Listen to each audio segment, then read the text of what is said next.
wabarakatuh.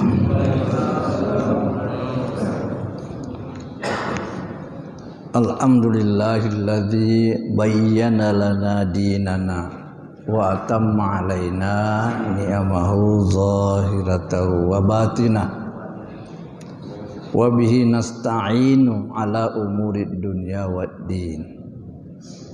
Wassalatu wassalamu ala Rasulillah wa ala alihi wa ashabihi ajmain. Amma ba'd. Para kaum muslimin dan muslimat yang berbahagia, ya, puji syukur untuk kesekian kalinya kita nyatakan dengan ikhlas kepada Allah Subhanahu wa ta'ala. Dengan izin dan rahmatnya, maka malam ini kita semua bersama-sama dalam melaksanakan kewajiban kita. Kita semua telah berdoa dan insya Allah ketaatan kita yang seperti ini akan kita pertahankan, kita jaga, kita pelihara sampai di akhir hayat kita.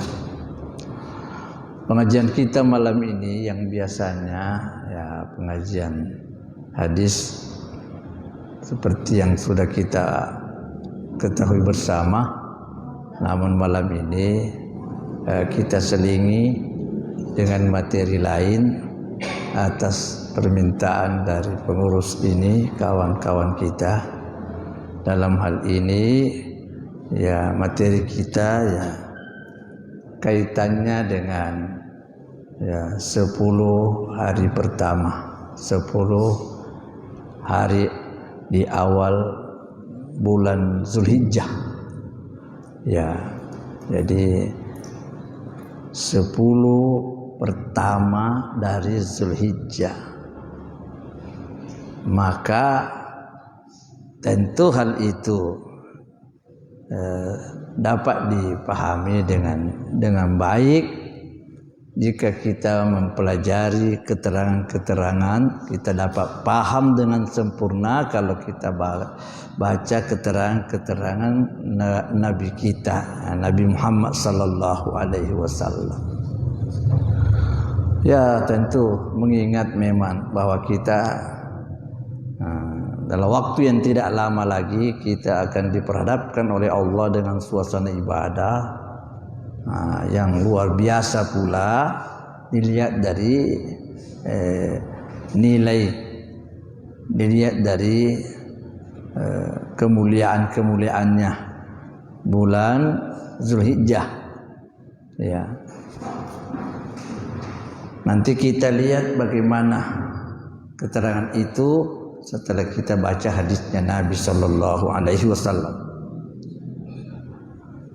Kita awali dulu dengan membaca firman Allah Subhanahu wa ta'ala. Kita baca salah satu firman Allah yang disampaikan di dalam surah An-Nisa ayat 125. Ayat itu akan menggambarkan kepada kita bagaimana agama ini akan mengantar kita menjadi manusia terbaik, akan menjadi manusia pemenang lahir batin dunia akhirat. Kita baca ayatnya.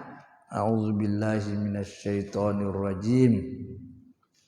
Wa man ahsanu dina mimman aslama wajhahu lillah wa huwa muhsin wattaba'a millata Ibrahima hanifa wattakhadallahu Ibrahima khalila. Ini dasar daripada pembicaraan kita untuk memasuki keterangan-keterangan selanjutnya. Di sini Allah katakan, "Wa man ahsanu dinan." Siapakah yang lebih baik agamanya? Adakah? Maksudnya tidak ada. Tidak ada yang lebih baik agamanya. Mimman aslama wajhahu lillah, daripada orang yang menyerahkan dirinya kepada Allah. Orang yang tunduk dan patuh untuk diatur oleh Allah. Wa huwa muhsinun, dan dia selalu berbuat baik. Dia muhsin, selalu berbuat baik, selalu dalam keadaan melakukan yang baik. Wattaba'a millata Ibrahim, yang kedua selalu mengikuti agama Nabi Ibrahim. Selalu cenderung untuk selalu mencontoh atau mengikuti agama Nabi Ibrahim, Hanifa. Nah, yang hanif, yang lurus, yang tegak lurus. Jadi Allah katakan mengikuti agamanya Nabi Ibrahim yang hanif, yang lurus itu. Wattakhadallahu Ibrahima khalila, dan Allah menjadikan Nabi Ibrahim sebagai khalila, sebagai kekasih, sebagai orang yang dicintai, atau sebagai sahabat karib istilah kita, khalil.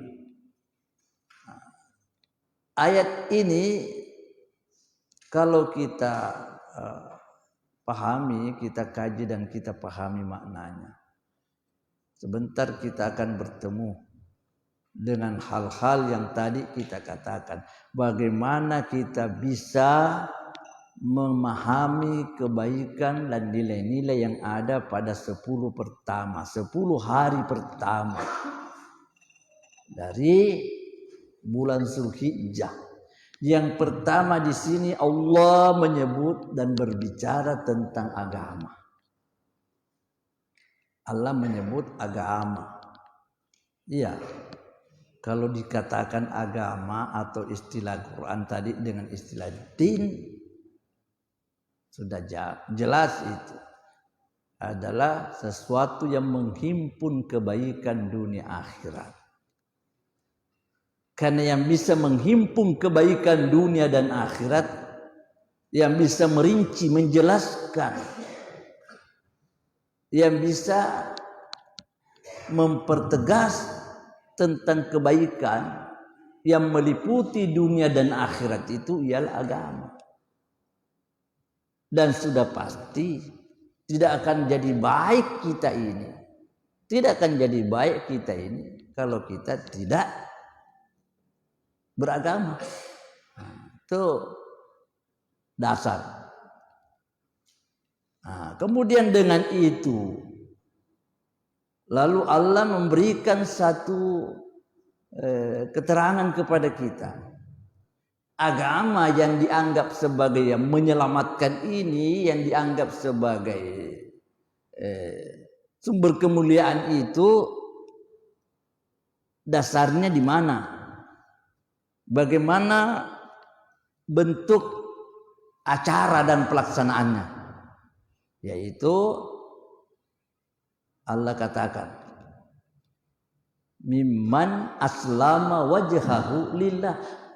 Tidak ada lagi yang lebih baik dalam hal agama ialah menyerahkan diri kepada Allah.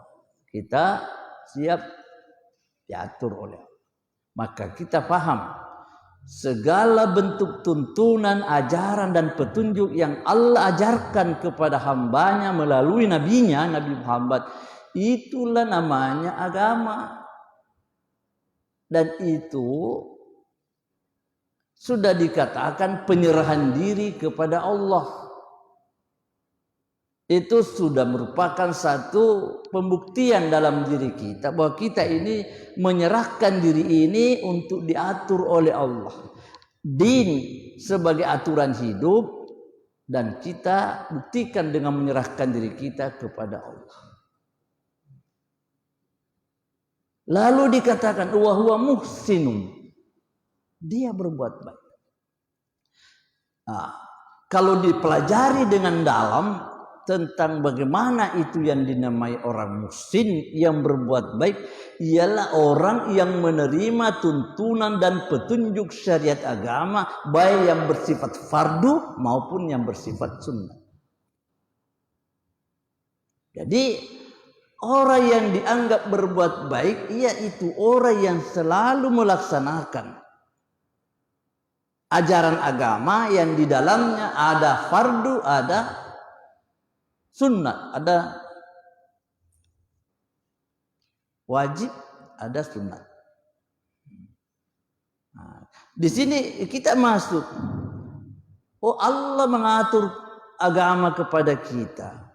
Dan kita diperintahkan untuk mengikut kepada agama itu dengan menyerahkan diri kepada Allah. Dan kita siap untuk melaksanakannya. Dengan itu kita dianggap orang yang berbuat baik. Maka kita harus belajarlah kita. Di mana agama itu, di mana petunjuk agama itu. Dan petunjuk untuk berbuat baik itu ada yang berkaitan dengan memang waktu-waktu tertentu. Kebaikan itu memang ada saat-saat tertentu yang memang disebut bahwa dalam waktu itu kebaikannya begini. Keadaan-keadaan tertentu yang seperti itu perlu dia dipahami. Ada kebaikan-kebaikan yang memang tempatnya ditunjukkan bahwa di sini tempatnya melaksanakan kebaikan itu. Ada kebaikan yang waktunya ditunjukkan di sini kau mengerjakan dan itu kamu dianggap orang yang berbuat baik. Ya. Nah, kita bukalah itu pelajaran agama kita. Kita buka. Oh, kalau kita belajar dengan agama kita, taruhlah kita sebut satu seperti yang kita katakan tadi.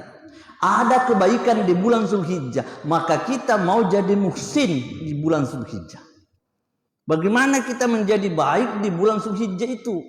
Ada saat tertentu, ada waktu, ada tempat, ada ucapan, ada perlakuan yang memang diajarkan oleh Allah, oleh Nabi kepada kita. Lalu kalau itu kita penuhi dengan sesungguhnya, maka kita sudah pertama, kita sudah dianggap beragama, kita sudah dianggap menyerahkan diri kepada Allah, dan kita sudah dianggap sebagai orang yang berbuat baik. Yang ketiga, yang selanjutnya, bahwa kita sudah dianggap mengikuti agama Nabi Ibrahim. Kita dianggap mengikuti agama Nabi Ibrahim. Jadi itu pemahaman dasar. Nah, kita masuk kepada satu bagian. Karena kalau namanya kebaikan itu ya tidaklah mungkin bisa selesai kita bicara tentang itu khusus itu dalam waktu yang seperti ini. Kita ambil satu dulu, letak-letak kebaikan yang ada resmi dinyatakan dalam agama, seperti halnya kebaikan yang Allah adakan, yang Allah siapkan di bulan Zulhijjah. 10 hari pertama, 10 hari di awal Zulhijjah, tanggal 1 sampai 10 Zulhijjah. Nah, kalau kita lihat, wah memang dalam beberapa keterangan, dalam beberapa riwayat dari berbagai hadis, memang jelas itu. Ini adalah waktu-waktu istimewa.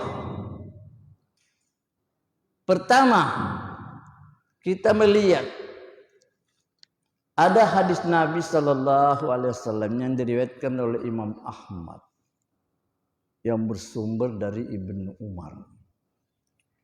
Ceritanya, bunyi hadisnya begini. Nabi mengatakan bahwa sesuatu yang terbaik, yang terbesar, ma'amila benu Adam, tidak ada itu yang dikerjakan oleh manusia, atau mamin ayamin, tidak ada satu hari, a'udzamu, yang lebih besar. Wala ahabbu, dan tidak ada yang lebih dicintai Allah oleh Allah.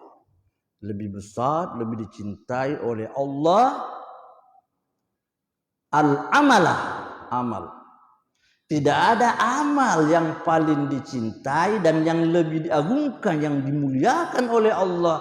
Satu amal yang dikerjakan fihinna, di dalamnya, dalam hari, dikatakan dalam waktu, dalam hari itu tidak ada yang lebih baik. Kata Nabi, min hadzal ayyamil ashr, daripada hari 10 ini, 10 hari ini, 10 hari bulan Zulhijjah. Apa maksud Nabi? Kalau mau kita melihat, memperhatikan petunjuk-petunjuk yang ada, dari tanggal 1 sampai tanggal 10 Zulhijjah itu adalah hari-hari untuk meraih prestasi gemilang. Hari-hari untuk mendapatkan keutamaan yang memang dikatakan tidak ada bandingannya, susah diukur. Nabi sebut yaitu al-ayyamil ashr, 10 hari. Artinya hari 10 hari di bulan Zulhijjah dari 1 sampai 10 itu sudah dianggap terbaik, terhebatlah dalam istilah kita. Maka di sini Nabi kata fa'aksiru fihi tahmidah, tahlil. Banyak kamu mengucapkan tahlil la ilaha illallah, wa takbira, biasakan selalu kau bertakbir, wa tahmidah, biasakan kamu bertahmid. Dalam redaksi yang sudah banyak kita baca, yang diketahui berdasarkan riwayat yang ada, kita disuruh selalu banyak mengucapkan la ilaha illallah wahdahu la syarikalah, atau Allahu Akbar kalau kita bertakbir, Allahu Akbar, Allahu Akbar. Riwayat yang muncul ialah 2 kali mengucapkan Allahu Akbar, Allahu Akbar. Kebanyakan menyebut 3 kali Allahu Akbar, tapi susah menemukan riwayat yang 3 kali. Kalau yang sudah kita ketemukan itu Allahu Akbar 2 kali, la ilaha illallah wallahu akbar, Allahu Akbar walillahil hamd. Nah, itu diantaranya. Jadi Nabi katakan, hari ini hari berpeluang untuk mendapatkan keagungan, karena hari yang terbanyak mendapatkan penghargaan kebesaran dari Allah, piala kebesaran istilah kita, dan amal yang dicintai oleh Allah ini 1 sampai 10. Nah, terus dalam hal apa di sini? Ya, disuruhlah kita berbuat yang terbaik. Diperbanyaklah doa. Disuruhlah kita untuk bertaubat banyak-banyak. Diperintahkanlah kita beramal saleh secukupnya. Beramal saleh secukupnya. Beristighfar sebanyak-banyaknya. Lakukan takarrub. Kalau dapat dengan banyak berpuasa, lakukan. Puasa, infak, sedekah, zikir atau taubat, tilawah, baca Quran. Pokoknya di hari yang seperti ini kita disuruh banyak lakukan ibadah.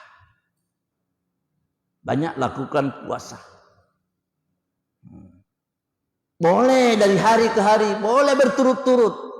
Tapi dalam keterangan dikatakan, ingat, yang paling diharapkan, yang paling ditekankan, siap-siap berpuasa pada hari 9 Zulhijjah. Kita disuruh nantikan datangnya 9 Zulhijjah. Kita puasalah.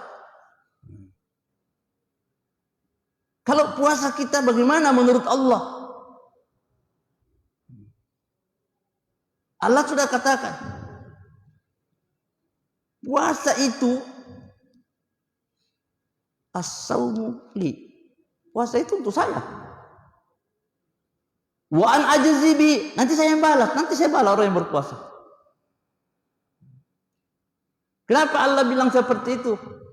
Taraka syahwatahu wa ta'amahu, dia tinggalkan syahwatnya, dia tinggalkan minum makanannya, wa syarabahu, dia tinggalkan minumannya, min ajli, gara-gara saya. Karena dia merindukan kebaikan dan pahala itu sampai dia lakukan puasa. Ya kalau puasa setiap hari dan sampai menjadi 9 hari, ya tentu bisa dimaklumi. Tapi sekali lagi yang ditekankan dan sangat diharapkan, jangan sampai kita khilaf, kita lupa, kita tinggalkan puasa pada 9 Zulhijjah. Itu contohnya. Nah, terus bagaimana ini rangsangan kita, rangsangan agama di sini? Ya sudah, seringlah kita menemukan hadis itu. Banyak kita dengar. Nabi katakan, saumu yaumi Arafah, puasa pada hari Arafah itu yukaffiru sanatain, menghapuskan dosa 2 tahun. 2 tahun. Redaksi hadis mengatakan madin wa mustaqbal, yang sudah lalu dan yang akan datang. Kalau yang dosa yang lalu bisa dimaklumi kalau namanya dihapus. Tapi bagaimana dengan dosa yang akan datang? Masa dihapus kita belum kerjakan? Bagaimana dihapus kita belum kerjakan? Bisa dimaknai bahwa kita akan terbenteng daripada dosa setahun lagi yang ke depan. Yang lewat, yang setahun sudah itu dihapus, dan yang 1 tahun ke depan kita bisa akan dibentengi oleh keimanan dan pemberian Allah sebagai cahaya agama untuk kita menghindar dari perbuatan dosa. Itu dari satu sisi. Kalau kita lihat dari sudut pandang puasanya. Kalau kita lihat dari sisinya berpuasa. Terus bagaimana lagi dengan yang tidak berpuasa? Ada pada 9 Zulhijjah tidak berpuasa. Bagaimana dengan orang yang wukuf di Arafah kan tidak puasa? Yang puasa ini kita ini semua. Bagaimana untuk kita? Sudah jelas tadi puasa di Arafah. Bagaimana untuk orang-orang yang wukuf di Arafah? Bagaimana lagi secara khusus penilaian agama, jaminan agama orang yang ada melakukan ibadah haji pada 9 Zulhijjah, yaitu wukuf di Arafah? Ya, kita ikuti dulu penjelasan yang ada dalam hadis. Tadi ada untuk orang yang tidak melaksanakan ibadah haji, yang tidak wukuf di Arafah seperti kita, yang tidak ke sana atau yang ada di kampung, kita puasa pada hari itu dengan jaminan 2 tahun dosamu itu dihapuskan oleh Allah. Kan lumayan, luar biasa lah itu. Orang yang wukuf itu juga bagaimana menurut Nabi secara khusus kepada orang yang melakukan wukuf di Padang Arafah. Nabi mengatakan, amma wukufuka asyiyata Arafah, adapun wukufmu di sore hari Arafah, karena kita wukuf di Arafah itu setelah tergelincir matahari. Kan ini tuntunan juga, sudah cukup nih bagi kita yang pernah haji, tahulah itu. Kita wukuf. Apa yang Nabi katakan, Allah katakan kepada Nabinya, Allah katakan kepada Nabi melalui hadis kursinya. Nabi dikasih tahu oleh Allah, Ketika kamu wukuf pada 9 Zulhijjah, ini 9 Zulhijjah kan masuk bagian 10, belum lagi masuk kepada hari 10-nya. Kita lihat dulu keterangan yang sudah pasti tentang apa-apa di dalam 10 hari ini. Kita ambil yang hari 9-nya dulu, kan memang nyata-nyata di situ dalilnya. Terus, Allah mengatakan, fa innallaha yahbitu ila sama'id dunya. Maka Allah itu turun ke langit dunia. Itu istilah langit dunia artinya langit yang dekat kepada bumi ditempati oleh manusia. Persoalan Allah turun itu persoalan yang banyak lagi menjadi pertentangan pendapat tentang paham bagaimana Allah itu turun. Kita tinggalkan dulu pertentangan itu. Kita tinggalkan perbedaan pendapat. Ikut kepada bunyi hadis. Hadis mengatakan Allah turun ke langit dunia. Ya, Allah turun dan Allah itu kita sudah tahu laisa kamitslihi syai'un. Tidak ada yang sama dengan dia, maka bagaimana dia turun? Ya turun yang layak bagi Allah sebagai Tuhan yang tidak ada samanya. Kita bilang saja begitu. Turun, tapi turun yang layak bagi Allah yang tidak ada samanya. Tapi disebut turun, maka kita bilang turun. Nabi sebut begitu. Allah turun dekat ke langit dunia. Setelah itu bagaimana Allah lakukan?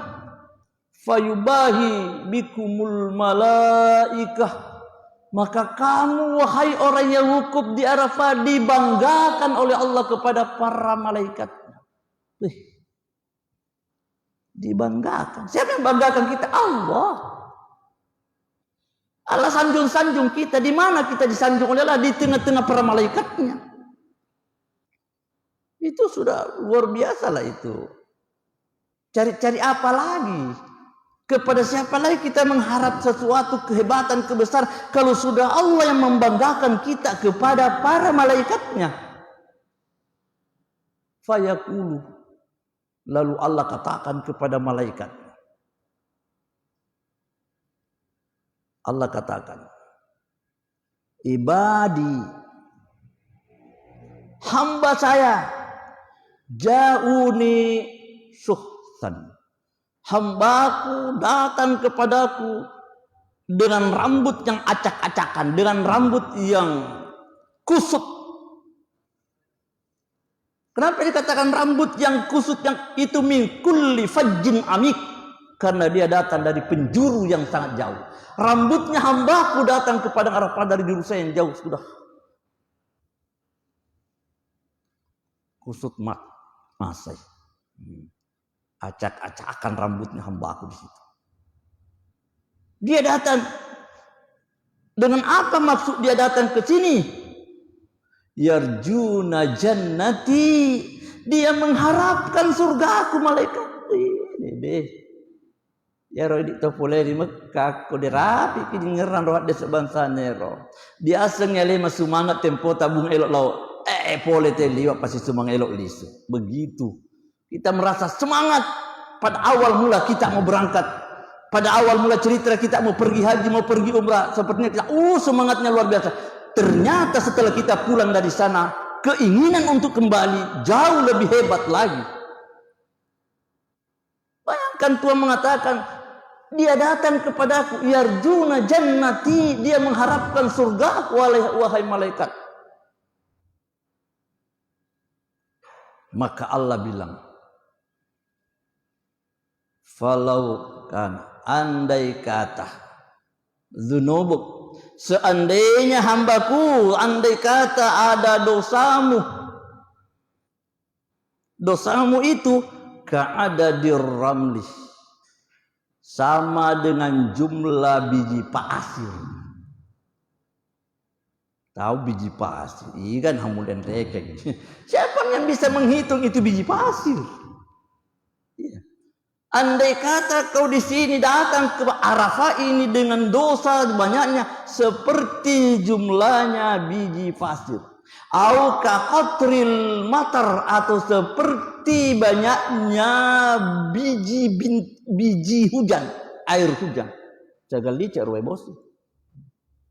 Siapa yang bisa ngitung jumlah biji air hujan? Au kadzabadil bahri, atau banyaknya dosamu sama dengan banyaknya busa di laut. Kau datang di sini mengharap surga kepadaku sampai karena kau dalam keadaan kecapean lah apa segala, rambutmu sudah acak-acakan begitu. Allah kata la ghafartuha, saya ampuni semuanya. Saya ampuni.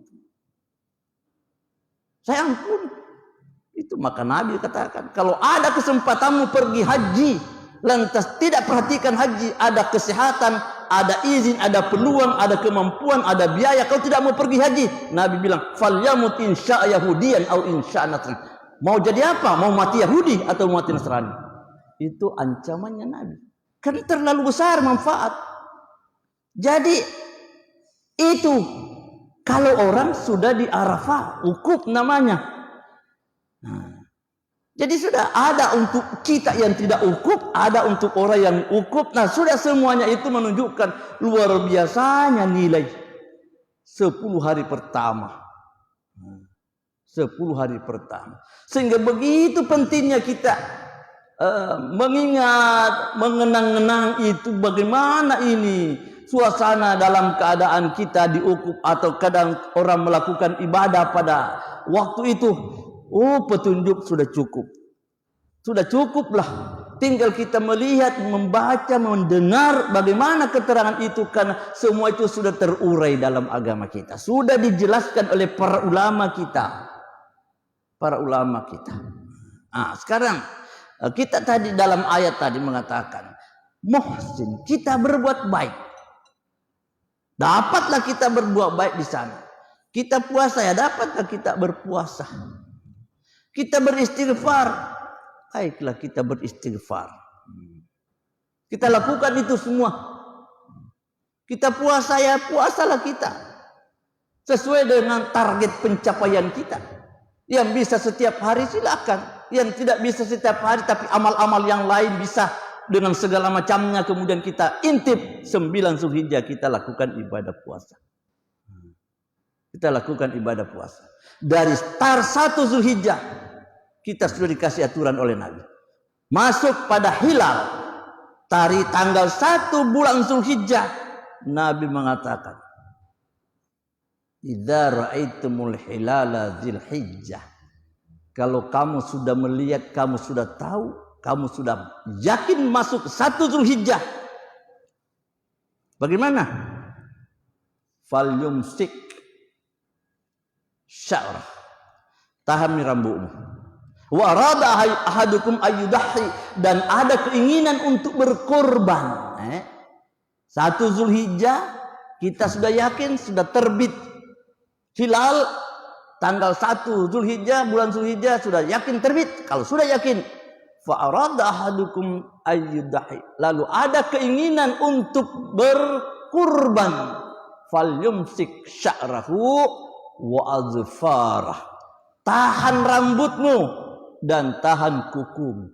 Tidak usah aku bercukur, tidak usah dipotong kuku. Kalau sudah jatuh niat, saya mau berkorban, sudah resmikan diri, saya mau berkorban, meskipun pada waktu 1 Zulhijjah itu belum dapat hewan, tapi niat sudah ada, maka Nabi menganjurkan, tahan dirimu, tidak usah kau cukur dulu, tidak usah dulu, tak potong kuku, tahan diri, kita suasana diri, seolah-olah kita dalam suasana melaksanakan ibadah haji atau umrah. Haji itu petunjuk-petunjuk yang kita peroleh dari Nabi Muhammad sallallahu alaihi wasallam. Jadi, semua itu dikatakan muhsin.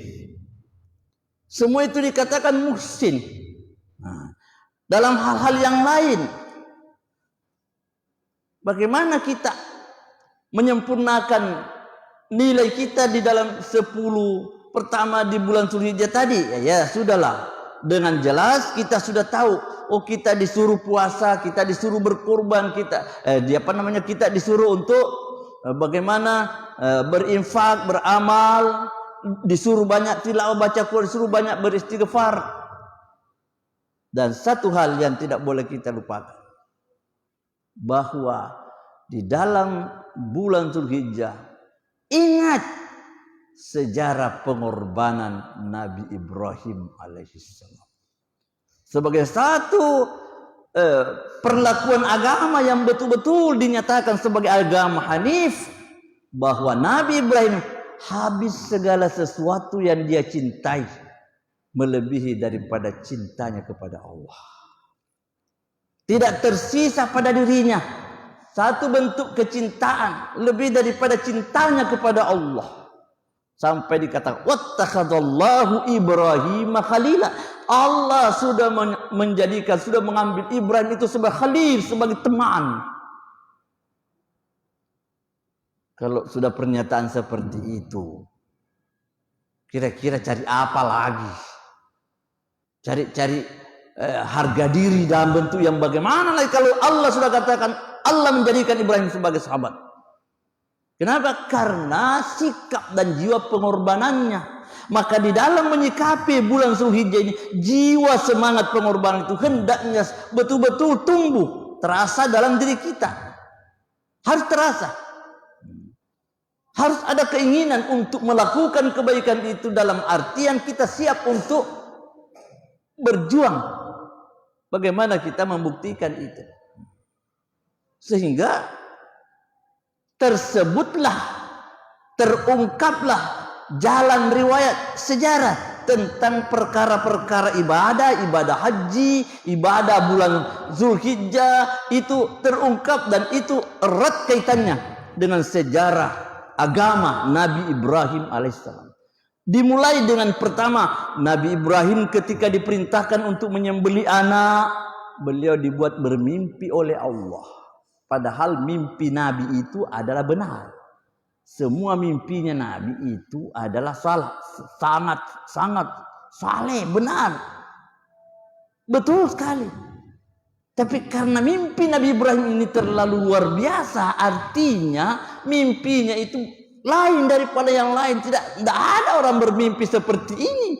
Dia bermimpi pada malam tanggal 8 Zulhijjah, malam 8 Zulhijjah, malam tanggal 8 Zulhijjah, Nabi Ibrahim bermimpi. Mimpinya bagaimana? Inni ara fil manam, saya melihat dalam mimpiku, anni adbauka, saya sembelih kamu nak. Fandur maza tara, coba pikir nak, perhatikan bagaimana pandanganmu. Nah, ini ditawar kepada anak. Iya, panjang cerita itu. Kita ambil singkatnya. Dia bermimpi. Karena mimpi menyembelih anak, Ibrahim masih bertanya-tanya, apa betul ini bahwa anakku disuruh sembelih? Akhirnya besok tanggal 8 itu berfikir-fikir. Itu berfikir, itulah yang dinamai hari tarwiyah.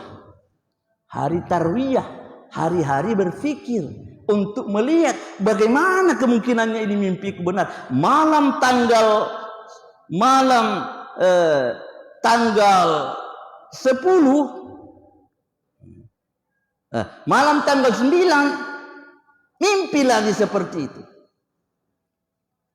Di malam tanggal 9 mimpi sama. Nabi sudah tahu, sudah ini pengenalan betul. Ini sudah mimpi benar. Saya sudah kenal ini.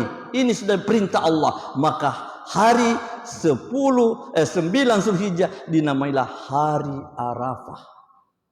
Pengenalan. Hari Arafah. Kenal Ibrahim. Wah, mimpiku sudah benar. Kalau sudah benar, besok tanggal 10 Zulhijjah siap menyembelih anak.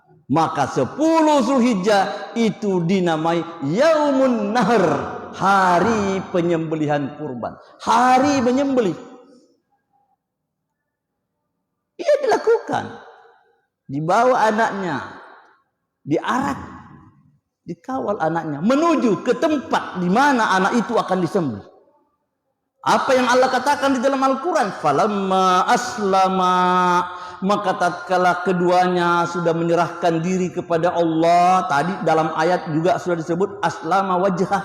Ibrahim dengan anaknya sudah menyerah diri. Watallahu lil jabin, anaknya sudah mulai dibaringkan untuk disembelih di situ.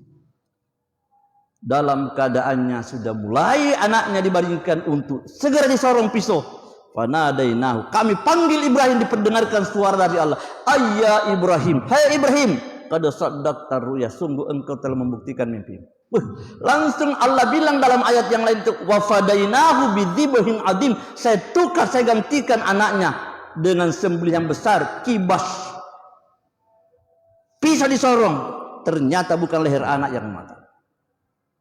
Itu Allah katakan, memang Ibrahim itu adalah hambaku yang saleh. Apa yang kita pelajari di sini, apa yang kita tangkap di sini, betul-betul orang yang beragama itu ketaatannya kepada Allah, cintanya kepada Allah luar biasa. Itu luar biasa. Sampai pada 10 lagi Zulhijjah, karena tadi 10 hari. Masuk pada 10 Zulhijjah, bagaimana lagi menurut Nabi? Semua amal yang disebut-sebut di dalam haji 10 Zulhijjah itu, Nabi juga menyebutkan bahwa memang amal manusia pada hari itu luar biasanya itu menyembelih hewan. Nanti akan bicara sendiri kita tentang kurban, tapi ini mendekatkan paham sedikit karena kita di sini sudah bicara tentang bentuk 10 Zulhijjah. 10 Zulhijjah disuruh lagi kita menyembelih, sehingga disebut-sebutlah oleh Nabi, orang yang di saat menyembelih itu luar biasanya orang itu terbawa perasaannya untuk mengingat dan mengenang sejarah perjuangan agama yang dibawa oleh Nabi Ibrahim, dan nanti itu akan terbawa menjadi ukuran bahwa kita ini betul-betul sudah aslama wajhahu lillah. Kita serahkan diri kita kepada Allah. Selalu saya kembali bahwa kita di bulan Zulhijjah dari tanggal 1 sampai 10 hendaknya betul-betul faham apa yang saya harus lakukan.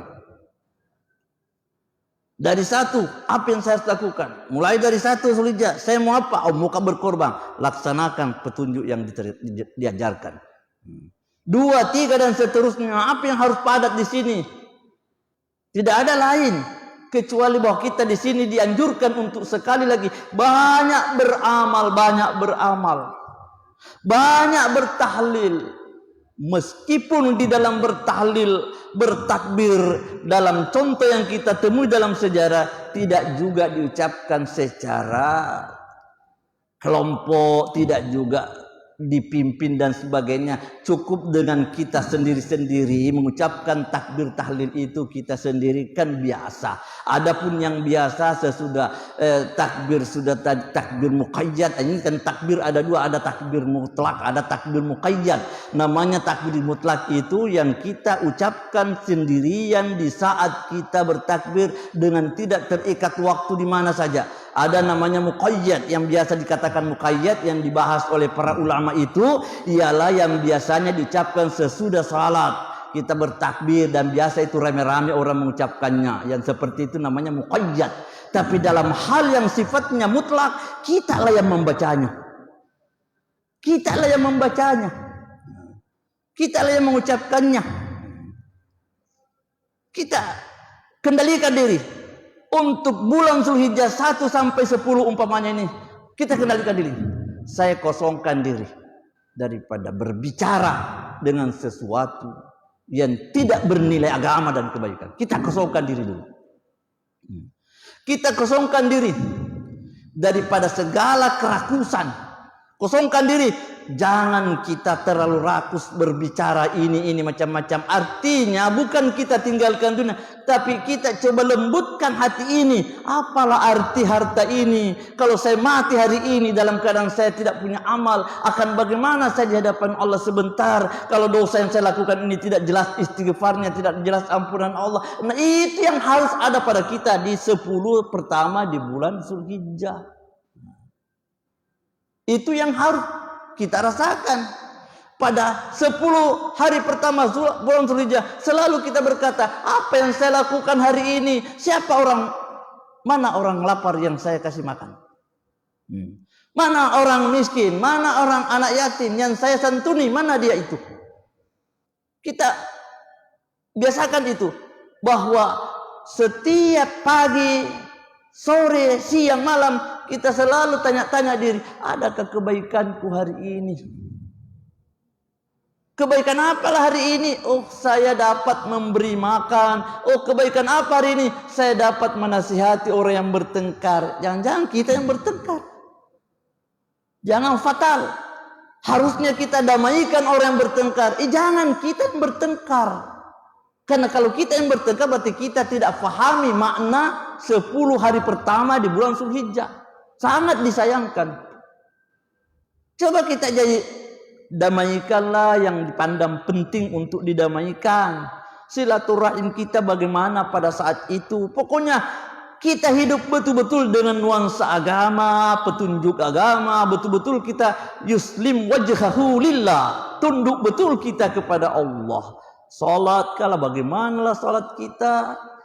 Perhatian kita kepada ibadah, perhatian kita untuk zikir, perhatian kita untuk tilawah, ya tentu semuanya harus memenuhi target. Jadi kita harus buat target pencapaian.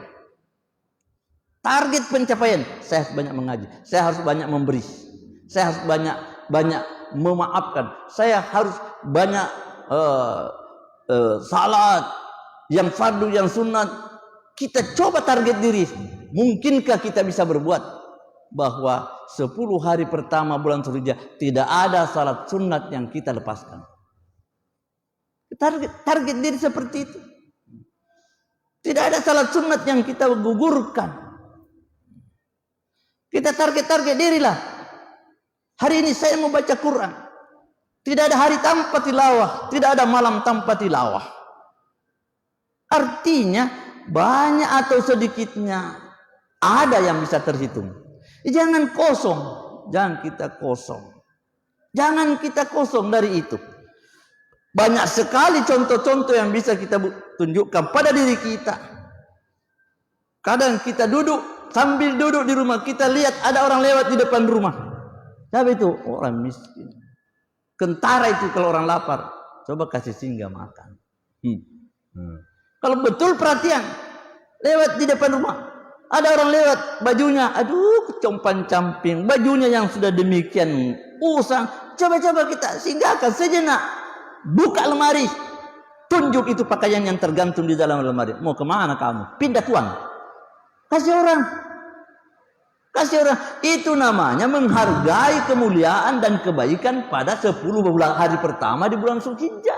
Lagi-lagi ya tadi kita kata, kalau bisa puasa ya puasa. Tapi kalau dipandang merepotkan juga karena juga tidak boleh juga kita hentikan urusan. Iya, yang paling tidak kita tunggulah 9 Zulhijjah hari Arafah itu kita puasa betul di sana. Jangan-jangan tidak ada. Jangan sampai hari Arafah itu lewat tidak dipuasakan. Jangan sampai kita kehilangan di sini. Jangan sampai kita kehilangan di sini. Afdalul ayyam Yaumu Arafah, hari terhebat kata Nabi, hari terhormat ialah hari Arafah.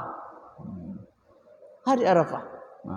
Jadi sudah kita yakin bahwa dengan ayat-ayat Al-Quran, dengan hadis-hadis Nabi yang mulia seperti ini sudah cukup mendorong kita untuk berbuat. Sudah cukup.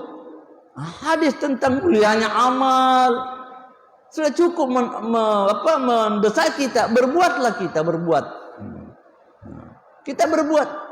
Hadis tentang bagaimana kalau orang melakukan ibadah haji, lalu dia berada di padang Arafah, paling tidak kita berniatlah, ya Allah, kalau dapat puang kipain reto haji kasih barawat dengan angkat di Arafah, napa mate. Jangan kita putus asa. Bila ya Tuhan Hawaii komandaptar kita ya sudah dah 10 tahun itu menurut sekarang. Bagaimana kalau situasi berubah? Niatkan dulu. Jangan kita kalah di dalam berniat. Dia durikian mana karena akan agak 10 tahun umurku sekian. Semua bisa berubah. Yang dikatakan hari ini 10 tahun baru bisa berangkat. Peraturan yang dikeluarkan oleh yang berwajib, umpamanya dikatakan oleh Saudi, kalau haji untuk sekarang ukurannya yang sekian tahun, yang 60 tahun batas umpamanya. Kita ini sudah 62 tahun, 63 tahun, dek negara itu. Bagaimana kalau besok lusa ada pengumuman umur sampai 70 tahun boleh naik? Itu kan bisa. Apa salahnya kalau masalah begini? Yang penting kita berniat dulu. Niat dulu. Karena menurut Nabi, kalau orang beriman itu sudah pasang niat. Kalau sudah pasang niat, sudah jadilah itu. Sudah jadi pasang niat. Tapi kalau tidak ada niat, apa mau didapat? Biar niat tidak ada. Biar niat tidak ada. Kalau sudah ada niat, pasti kalau jujur niat pasti ada usaha. Kalau sudah jujur niat, satu, pasti ada usaha. Usaha itu bisa berhasil, bisa tidak. Kalau usaha berhasil, memang sudah itulah maknanya. Tapi kalau usaha gagal, niat sudah pasti. Itu menurut Nabi, orang mukmin itu kalau sudah meniatkan kebaikan, maka sudah tercatat pahalanya. Bedanya kalau kejahatan, kalau baru direncanakan belum dicatat malaikat, nanti dilaksanakan baru dicatat. Tapi dinasihati kita jangan simpan niat jelek di dalam hati, karena itu kotor. Nah, sekarang kita niatlah begitu. Ya Allah, alangkah inginnya saya melihat suasana seperti itu. Alangkah inginnya saya untuk menyaksikan langsung Mekah, Madinah, tempat tumbuhnya Islam. Alangkah inginnya saya melihat mana itu Uhud, syuhada di Uhud, untuk merasakan langsung. Inilah semua orang yang merelakan jiwanya, nyawanya untuk tegaknya agama. Kalau bukan dengan para mujahidin seperti yang di Uhud itu, mana Islam ini bisa sampai kepada kita?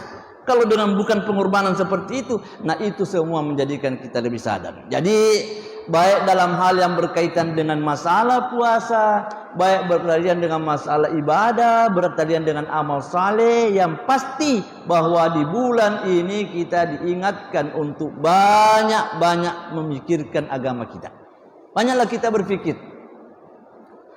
Nanti kita akan masuk pada pelaksanaan ibadah, melakukan salat Id, Idul Kurban. Dapatlah kita pelajari apa-apa dan bagaimana Nabi menuntun kita dalam melaksanakan ibadah itu, dan itu sudah akan lebih mengasyikkan kita, akan lebih kita rasakan enaknya Islam ini, enaknya Islam ini. Ternyata bahwa Islam ini hanya bisa dirasakan oleh orang yang menegakkan dia dalam dirinya sendiri. Itu Islam. Agama Islam ini hanya bisa dirasakan enaknya kalau kita tegakkan dalam diri kita sendiri. Sama tadi, kalau Islam ini, Nabi ini, Al-Quran dan hadis ini menunjukkan kemuliaan bulan Zulhijjah, itu bisa kalau kita tegakkan pada diri kita sendiri. Kita tegakkan itu dalam diri kita, sehingga kita tidak lagi berpikir setengah-setengah. Tidak main-main lagi kita. Tidak ada sesuatu yang akan terbuang dengan percuma. Tidak ada sesuatu yang kita alfakan diri. Sepanjang itu nilai dan kebaikan, itulah yang kita mau laksanakan. Dan disitulah dimaksud oleh Al-Quran, fastabiqul khairat. Kita diperintah fastabiqul khairat, berlombalah engkau dalam kebaikan. Kita berlomba saja. Kita berlomba melihat kebaikan itu. Di mana ada kebaikan, berlombalah kita di sana. Berlomba kita dalam kebaikan, berlomba kita datang ke masjid. Kalau kita cinta ke masjid, orang yang cinta ke masjid, cinta itu penggerak. Orang yang cinta ke masjid, kalau memang cinta ke masjid itu sudah terasa tumbuh di hati, jangankan dipanggil baru datang, dia yang akan datang sebelum dipanggil. Itu cinta. Kalau betul perasaan cinta kita datang ke masjid, jangankan dipanggil, sebelum dipanggil, sebelum azan kita bisa datang ke masjid. Karena cinta. Karena cinta. Kalau betul kita cinta dengan masjid, cinta ibadah, belum diazan kita sudah siap. Kalau perlu belum diazan kita sudah duduk. Kenapa kita duduk padahal belum diazan? Karena cinta saya kepada ibadah.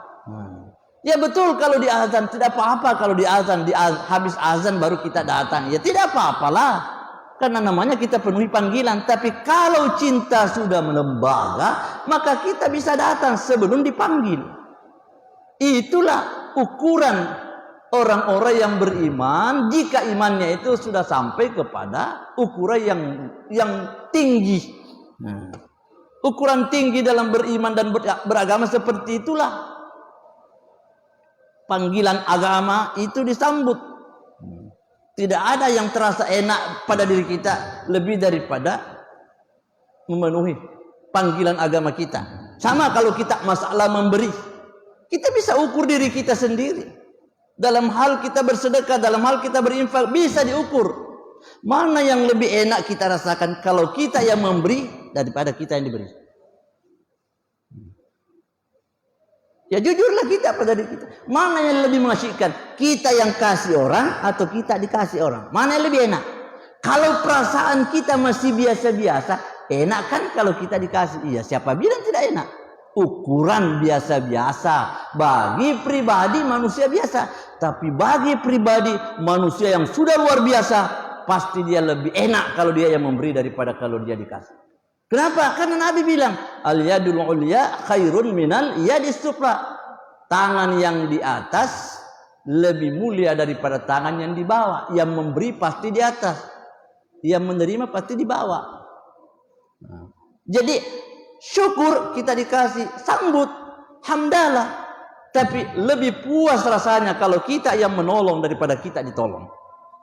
Itu contoh-contoh yang kita mau adakan pada diri kita, termasuk tadi kita katakan dari awal bulan Zulhijjah sampai pada 10 dan seterusnya. Mudah-mudahan tercipta dan terjadi para saudara kita, keluarga kita yang beribadah di tanah suci. Mudah-mudahan mereka pulang dengan al-hajjul mabrur. Insyaallah pulangnya dengan haji mabrur akan membawa suasana hidup ini lebih aman dan nyaman. Begitulah Islam. Begitulah yang dimaksud penyerahan diri kepada Allah yang Maha Kuasa. Mudah-mudahan bermanfaat. Mudah-mudahan Allah ridho kepada kita dan menyempatkan kita masuk pada 1 Zulhijjah sampai waktu-waktu yang disebutkan dalam petunjuk agama. Adanallahu wa iyyakum ajma'in. Assalamualaikum warahmatullahi wabarakatuh.